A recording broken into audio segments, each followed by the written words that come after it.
Welcome to the Teacher's Surgery, where we take real and relatable questions from parents like you, or even people that are not parents who just hear and they want to learn. And this is a place where you can learn, so please stay tuned. I'm Kelly, I'm your host, and I am joined by my lovely guests, Bola, Amber, and Ryma. And we have our first question. Ladies, how are you? First of all, let me ask you how you've been. You look lovely, gorgeous, glamorous. Look like you know. You look amazing too. Thank you. Let's go into our first question. My child's speech and development seems to be delayed, and I'm worried. Should I be doing anything? Amber, how would you answer that question? Being a first-time mum, sometimes it can bring a lot of worry about where your child should be in terms of their milestone, and it's completely normal to feel that way because nobody wants their child to be left behind or fall behind. And I think a good way to support young people could be to go and see the doctors, reach out from professionals, health visitors, let them know your concerns and see if they can support you in any way. Or reading, I find, is a really good technique. Sure. Reading with your child all the time, getting them to understand the language, playing games with them, making it fun and enjoyable to speak, I think is important. Sometimes young people can feel like, oh, there's too much pressure on them to have a conversation. So to ease it, you could just pick something that they enjoy doing and just let them talk to you about it and start the conversation there. And I think sometimes our young people can say things like no or yes, or get the words organized. Or I think a good way to support them is not to say no or to make them feel shut down like they're getting something wrong, but to say try again or rephrase it in a different way. Yeah, rephrase it in a different way. Yeah. And Amber, just to go on point, because what I think about is when I hear that, and examples I've heard from friends who've said that they're worried about their children, actually, is this identified as quite young children? Because I know some children, they might be like like really young toddlers, and actually, like Amber, like when I was a new mum all those many years ago, I absolutely would not have known if my daughter had a speech delay, maybe a learning delay, but definitely like a speech delay. I wouldn't have known that. What do we do to identify it, to go, I should be picking up those little things? When they're really young, I think something that's very important for parents to do is observe your child. So for example, if your child is in the living room playing with their toys, you hide behind somewhere and watch them, and you'll actually see that even if they're not actually using words, they're muttering something. Do you get what I mean? Even you as a mother, they know how to communicate their needs to you and you understand it. Well, can I ask you, when you say really young, yes, tell me what really young looks like. Okay, I would say like from the age 1. Yeah, onwards. Okay, good. Like that's good. That gives us a real timeline to go, okay, 1, I should be looking at how they're developing. Okay, because some kids are actually just really shy. I had a child in my class that when she's in school, she would not say a word.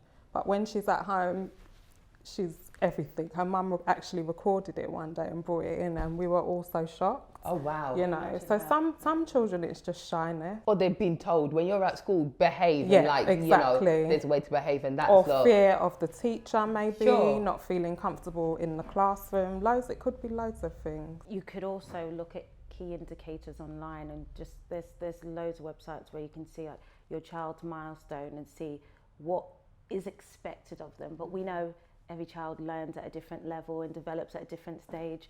It's not always the same. There's no real such thing as normal, but it's just a guideline for you to use to see, okay, so my child is coming to the point where maybe they should be using 2 words in a sentence.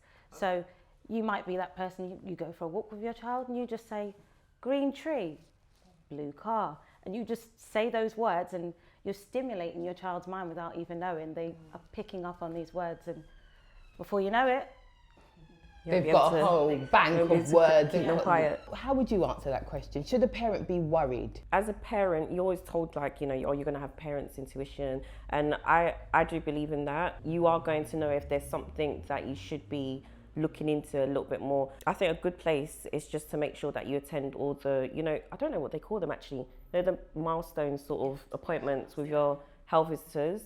Sure. I definitely missed a few with my first child, But with my second, You were there on it. I was there. I was And on my it. sister's a health visitor, so she would want me to say, please It's make important. sure you attend those appointments. It is. Because at these appointments, you're going to know what is expected at a particular stage in your child's life. And these are the things in which will kind of give you an indication, okay, I haven't seen my child doing that. I think I need to speak to someone about it. I need to speak to my GP, or I need to speak to my childcare provider, get some more advice in terms of what I should be doing with my child. So from a parental point of view, early years, those appointments are very important, especially where you have no clue at all in terms of what to expect in those areas. It can give you an idea. I know we've spoken a lot about the early years, but I think a key thing for the secondary school sector, I think I know I've experienced it from observing other teachers, but sometimes we hear like a child doesn't want to read and we tend to be like, oh, he doesn't like to read, so we'll just leave him. That's a no policy in my classroom, but everyone's different. Everyone's a reader. Yeah, everyone's a reader. And even if you have to read a sentence or 2 words, I try to encourage it because I feel like we've got to start somewhere. And if we don't start from the beginning, how are you going to get comfortable? How are you going to gain your confidence? How are you going to develop? How are you going to progress? So even if you stay behind at lunchtime or after school, you set up a reading club or get your child to get into the habit of taking reading and speaking seriously. You know, it's not going to naturally evolve unless you encourage it. How do we build more confidence in that child to say, actually, they haven't got a delay, but actually they might be just really shy and maybe not comfortable in the school environment, learning environment where they are? Definitely inviting the parents to come in and do reading with them, or go in a little room and play with toys, I don't know, build Lego or just something. So they have that comfort that, you know, their guardian or parent or whatever is there. So they're in their comfortable space. And if they do that, like, I don't know, once a week or so, I think the child will eventually come out of their shell. Or teamwork, collaboration, get them to work with other people, things that they enjoy doing, get that spark going. And without letting them know, as we are facilitators in a classroom, maybe even saying, okay, you're going to do this project, you've got to decide who's going to say this, who's going to focus on that. And that way it's like, Doing a it's big less, presentation. Yeah, in their own way, sort of dictated what they would want to do. So you've laid out the choices for them, and they've picked out, they feel a little bit more responsible, they feel like they're more in control, and that should usually produce a bit more confidence. So as a parent, if my child has got a speech delay, I shouldn't be worried because there's support. I can definitely get some support as well out there, and we will attend our appointments with our health visitors because Attend those appointments. It's important. And I guess it's really, if you're at home and your child doesn't go to nursery and you're looking after doing childcare at home, it's really good to access those points where you can get advice and get some guidance as well. So I guess that's really important. Yeah, definitely. And I mean, if you've missed that, well, not missed it, but I guess I'm thinking about kids who are not born in this country, for example. So perhaps those appointments or early years sort of indications, you know, you just didn't get a chance to look into those. A really good idea for a responsible person. So it doesn't have to be the parent, but maybe an older sibling, an older relative. Because you know what, when you say a really important point, because if the child isn't born here, more than likely the parent isn't born here, and maybe English is not even their first language. Exactly. And so they can't even identify if there's a learning need there. Yeah, exactly. Yeah, and I'm just thinking as well, you know, some kids that I deal with come from like travellers sort of backgrounds, and so that sort of area hasn't been explored yet. So parents or just people around them do not actually even know that there's a problem in place or an issue that needs to be sort of worked on. And again, having that responsible person who can communicate with the school could help sort of outline those issues. Even the reading age booklets. Even the reading age booklets, exactly, and things of that nature. So again, having that open line of communication with all the adults that are present in that particular child's life is so important. It's really key in order to sort of push that child forward and, you know, make sure that they're getting all the support that they do need.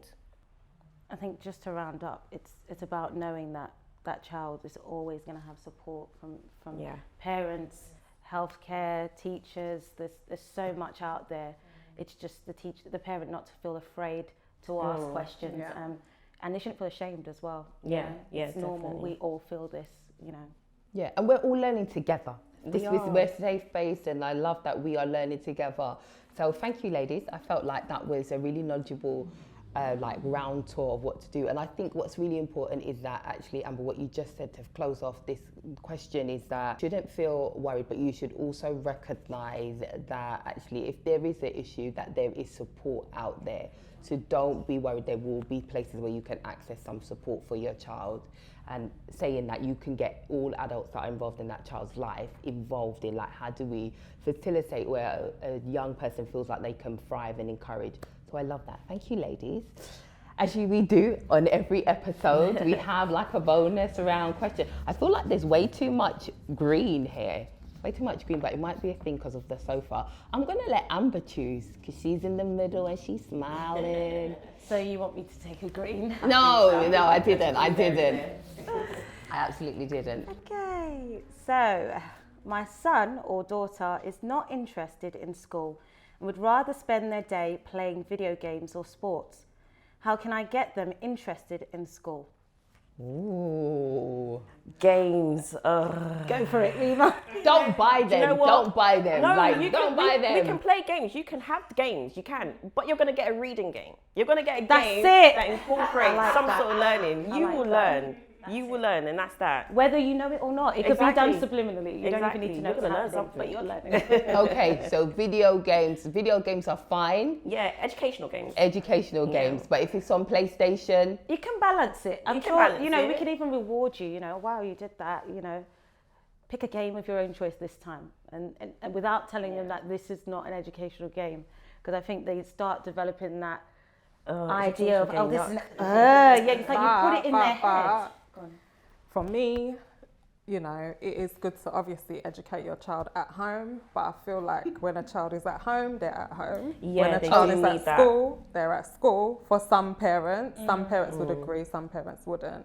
I feel like this particular question, you have to find out why the child is not interested in school. What is the problem?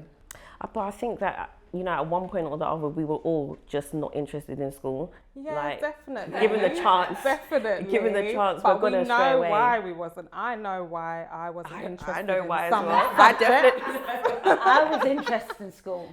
I was interested in school, but some of the stuff I found was just really difficult. I couldn't grasp it. It was too, and I just couldn't grasp it. And I just thought, forget it, man. I'm just not interested. But you see, you're looking at a curriculum point of view. I was interested because I got away from being a parent and looking after my siblings. It was like freedom, Every child's different. Yeah, every child is different.